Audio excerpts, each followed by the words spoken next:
This is actually our third time that we are doing an art talk on Norman Rockwell, and this time will be more focused on the military theme. Now, Rockwell had a really notable relationship with the military through his artwork.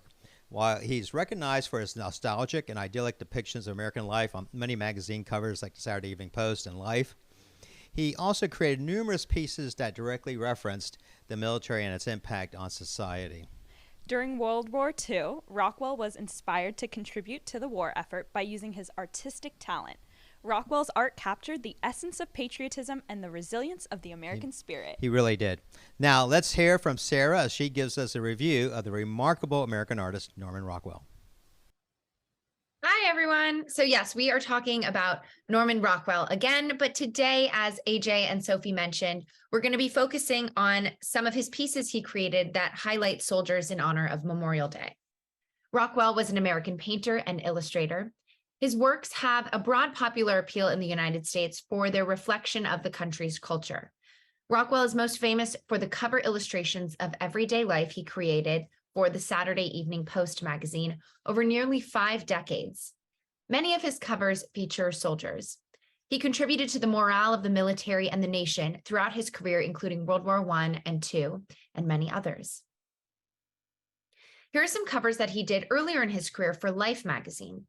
Based on the year, of course, these were commenting and reflecting on what was happening with World War I.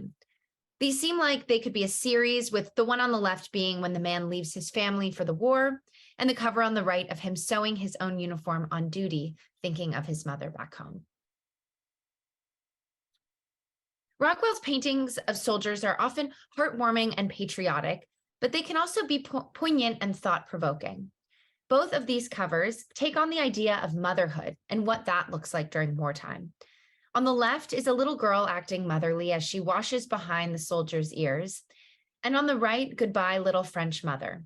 The war ended in 1918, and many American soldiers came back to the US from Europe, leaving behind people they had met during their time serving overseas. Here are some images of what life was like as a soldier when they returned from war, reunited with family and friends, falling in love, starting a family, and being honored by the American public for serving in the war. Rockwell first introduced Willie Gillis as a fictional character in the first of a series of World War II propaganda paintings. 11 of these were used as magazine covers by the Post between 1941 and 1946. As a boyish private, Willie charmed the American public from his induction through discharge and boyhood through manhood. He became a highlight of Rockwell's wartime work. Rockwell described Gillis as, quote, an inoffensive, ordinary little guy thrown into the chaos of war. Many Post subscribers assumed that Rockwell's Willie Gillis was a real person, which encouraged them to further support the war bond effort. The artist's intent was to infuse a sense of duty, patriotism, and optimism for these young American men going to war. Here again is Willie Gillis and some others. Rockwell's paintings of soldiers are more than just patriotic images. They're also powerful statements about the human cost of war.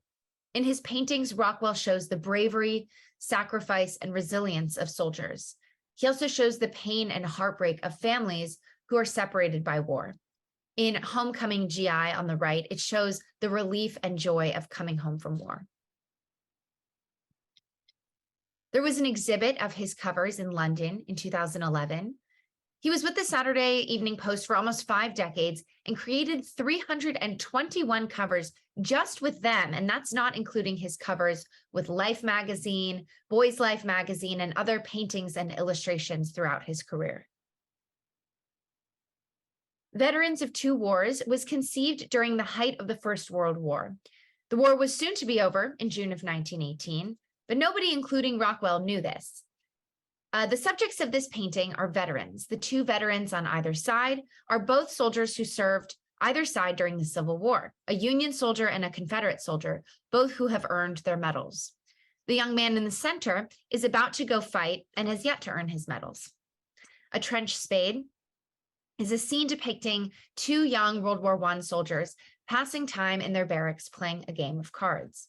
Despite the atrocities the 2 men might have witnessed that day, They can forget the war for a moment and enjoy their game within the safe confines of their camp.